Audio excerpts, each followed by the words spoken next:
లో పూర్తయ్యాక వాటితో పాటే ఇది కూడా అమల్లోకి అని చెప్పి కట్ ఆఫ్ డేట్ పెట్టుకోవచ్చు. అప్పుడు 28 27 ఎండింగ్ అని చూడాలి.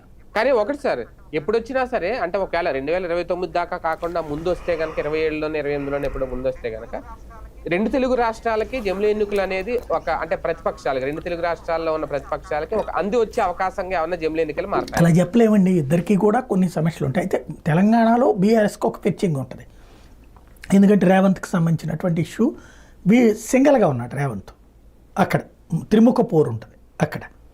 అదే ఆంధ్ర వచ్చేటప్పటికి ఇక్కడ ద్విముఖ పోరే కదా, మొత్తం బ్యాచ్ అంతా ఒకవైపు ఉంటారు దీంట్లో, రెండో బ్యాచ్ అవతల పక్కన కదా ఉండేది, ఇది ముగ్గురు ఒకవైపు ఉంటారు కదా, జనసేన కానీ అటు పక్కన భారతీయ జనతా పార్టీ కానీ తెలుగుదేశం కానీ, కాబట్టి పెద్ద ప్రాబ్లం ఉండకపోవచ్చు అక్కడ.